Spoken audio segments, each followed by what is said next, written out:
आता मी आलेली आहे घराजवळच्या म्हणजे आम्ही एक 2 गुंठ्याचा प्लॉट असा सोडलेला आहे माळवं करण्यासाठी, म्हणजे जे घरी लागतं ते करण्यासाठी. तर आता मला तिथं थोडीशी मेथी टोकण्याची होती, तर तत्पूर्वी म्हटलं आपण दाखवून घेऊया की आपण या छोट्याशा प्लॉटमध्ये काय काय केलेलं आहे. ही आहे मिरची आणि त्याला लागून दिसते तुम्हाला ही भेंडी. त्याच्यामध्ये मी पुन्हा नवीन मिरच्याची रोपं लावलेली आहेत आणि इकडे आपल्याला दिसते ही आहे कोथिंबीर. कोथिंबीर जवळून दाखवते, खूप सुंदर आलेली आहे कोथिंबीर. त्याच्यामध्ये मी लावलेली आहे हळद. जसे की मी तुम्हाला गेल्या वेळेला सांगितले होते की हळद आम्ही घरी उगवलेली आहे, जी मला घरी पुरेल इतपतच मी उगवलेली आहे. आणि इकडे घातलेली आहे गवार. ही गवार तुम्हाला दिसत असेल.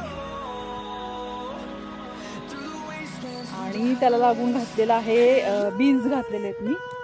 हे काही बीन्स आहेत. आणि इकडे आहे ही आहे तूर. ही तांबडी तूर आहे. ही तूर सुद्धा खूप सुंदर आलेली आहे. मी थोडेच घातले होते, पण हे पण छान आलेलं आहे. जर तुम्ही बघत असाल तर शेंगा वगैरे खूप सुंदर लागलेले आहे त्याला. आणि इकडे थोडी आहे कोथिंबीर. इकडे मेथी पण घातली होती, पण मेथी पावसाने गेलेली आहे. आता आहे इकडे दोडका.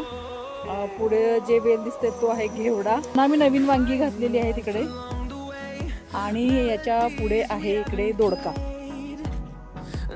आणि थोडे दिवस, एक 8 दिवस गेले की याला आता फुलकळी यायला चालू होईल. जसजशी ही जुनी कोथिंबीर काढली जाईल तसं मी त्या जागेला दुसरं काहीतरी करते. ही आहे माझी छोटीशी परसबाग म्हणायला काही हरकत नाही.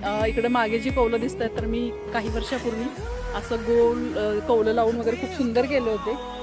त्याचा व्हिडिओ होता माझ्याकडे, पण माझा फोन चोरीला गेला, त्याच्यामधून तो व्हिडिओ सुद्धा गेलेला आहे. ह्यातमध्ये मी झेंडूची पण रोपं लावलेली आहेत. त्या पद्धतीनं आपल्याकडे थोडी जरी जागा असेल तरी खूप सुंदर अशी परसबाग आपल्याला करता येते. घरी लागणाऱ्या ज्या भाज्या आहेत त्या घरच्या घरी आपल्याला उगवता येतात. मागे शेवगा दिसतो तुम्हाला. त्या मिरचीवर मुठव्या पडलेला आहे, पण आम्ही ह्याच्यावर कोणत्याही प्रकारचं औषध वापरलेलं नाही. त्यामुळे ज्या काही मिरच्या जशा निघतील तशा आम्ही वापरतोय. आणि याच्या पलीकडे पुन्हा आहे हळद, जी खूप सुंदर आलेली आहे. आता पावसाळा असल्या कारणाने थोडंसं तण पण झालं. आणि हा माझ्या आजूबाजूचा परिसर. आपले मागे दिसते माझं घर.